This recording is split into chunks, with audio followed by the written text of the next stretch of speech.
Today we're going to discuss equity of access to higher education, which is a critical issue in the contemporary world.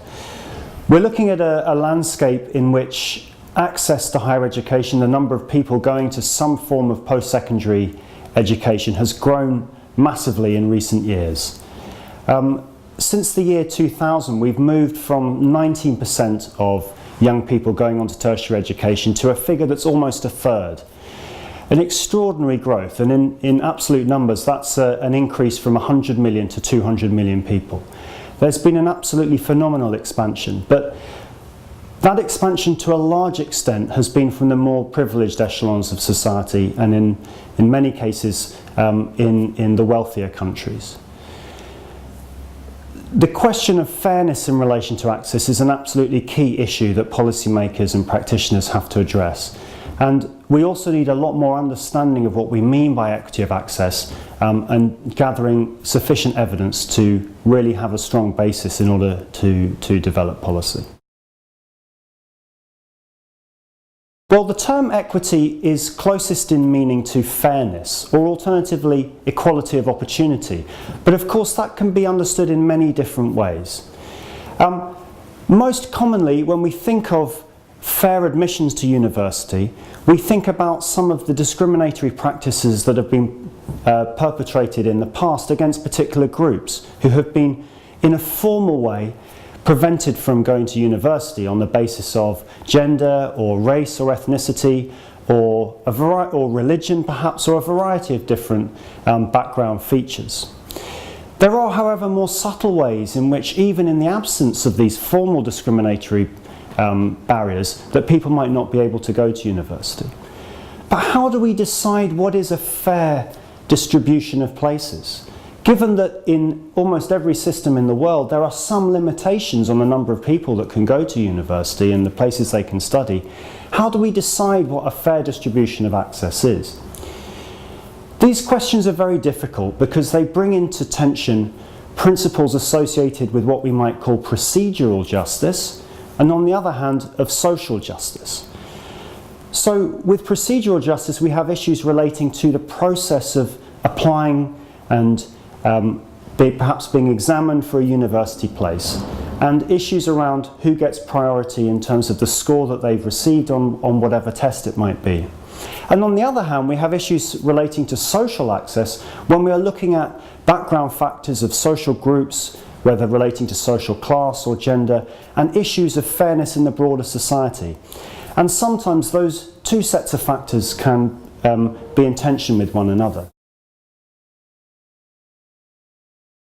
The principle that's enshrined originally in the Universal Declaration of Human Rights and subsequently in a range of rights instruments is that higher education has to be equally accessible to all. The language in terms of that accessibility was on the basis of merit to start off with. In the subsequent rights instruments that's reinterpreted as capacity, and it's an important distinction. The notion of merit is backwards looking, it's thinking of your past performance, whereas capacity opens up a future potential. What might that student be capable of given the right kinds of conditions? However, there are limitations in international law relating to this. We can have a very small number of places in a higher education system.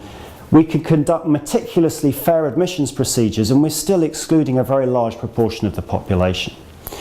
So in previous work I have argued that we need three different requirements for equity of access.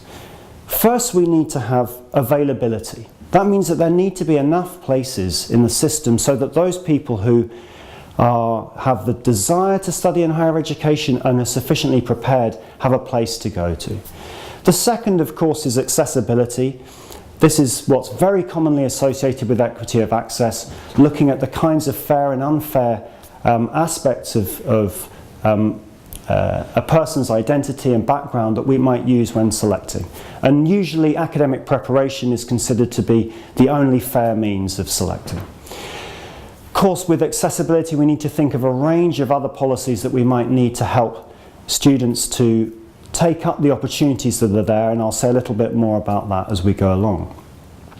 However, there's a third requirement we need to think about, and this is the one that's has the least attention to it, and that is horizontality. When we think of higher education systems in the world today, very often they are stratified in different ways. We have very high quality and prestigious institutions, and we have institutions where conditions for learning may be very difficult, or even if the conditions for learning are good, there may be a low prestige attached to the diploma.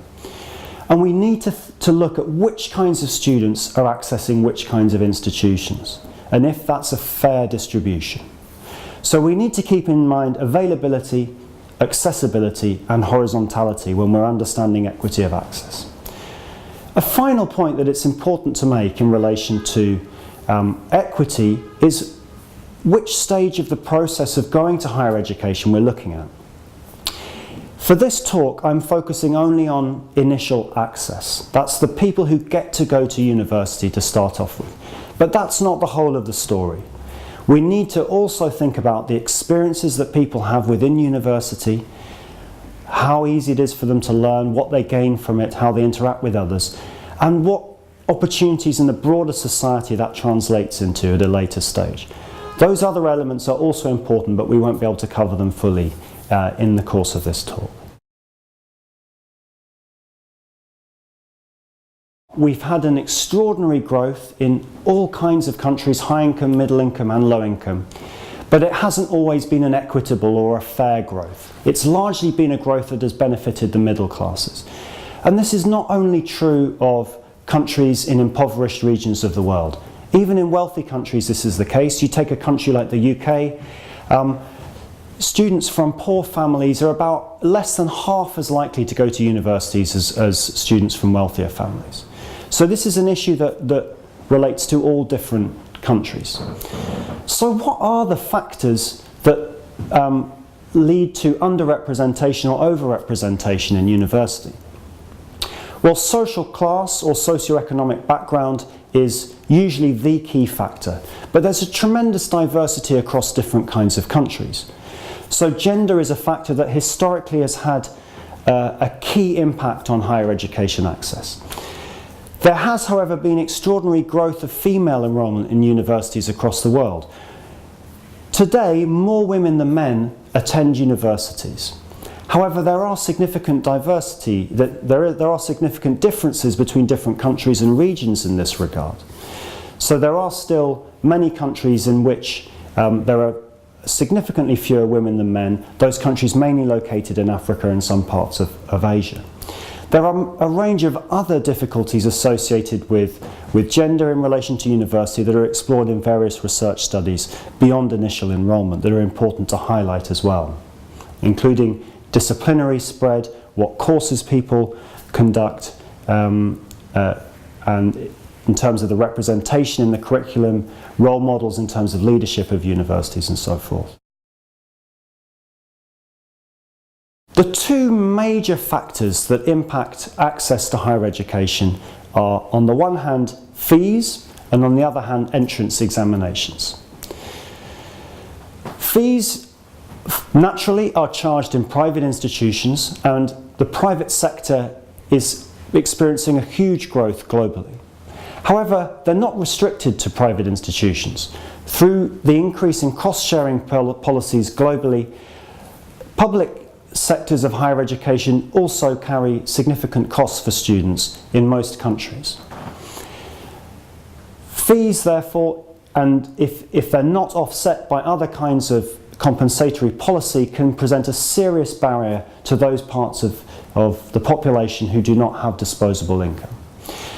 The second range of factors that act as barriers to access relate to academic preparation and entrance exams.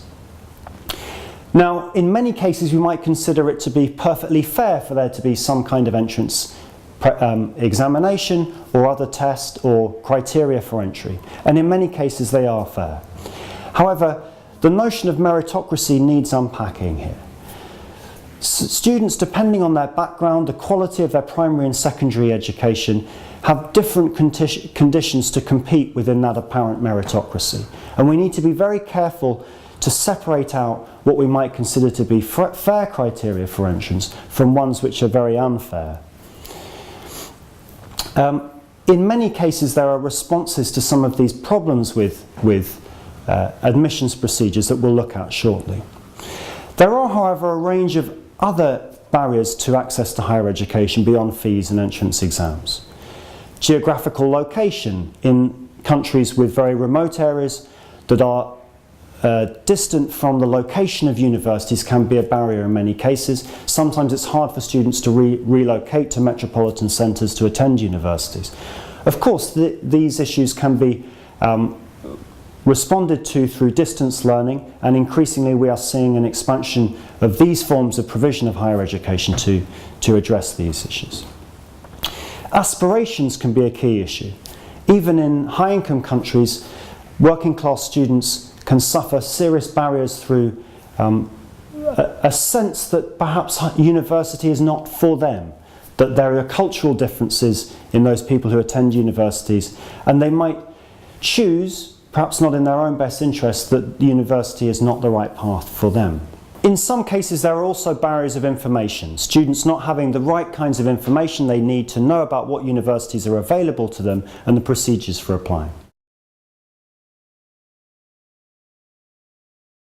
Well, there are many policies that have been experimented with around the world in recent decades. There are affirmative action policies, cases in which governments or institutions will apply quotas or bonuses on entrance scores, lower cut-off points, or a range of other provisions to benefit particular groups that are underrepresented in higher education. An example of this is the Brazilian policy that has been implemented recently to apportion half of all places in the prestigious federal universities to students from disadvantaged backgrounds. We also have student loans. Student loans are a very prominent policy globally now to address the difficulties that lower income students have in paying fees. Scholarships also are used for the same end. There are a range of important policies around preparing students who haven't had sufficient academic background to compete fairly in the admissions test to universities through extra preparatory courses. There have also been changes in the entrance requirements to universities to allow mature students, those who are beyond the school leaving age, to access universities. These measures have had significant success in some contexts, though there is still a long way to go. Finally, it's important to look at these issues in a holistic sense. We can't separate off the university system from the lower levels of education. By the time people reach the age of 18, there are already significant inequalities in terms of the preparation that they have had, the academic grounding. And universities have to deal with this highly uneven landscape.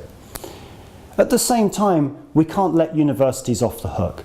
There are important things that higher education systems can do and should be doing, and further research and experimentation in policy and innovation on the part of institutions is needed to address these challenges.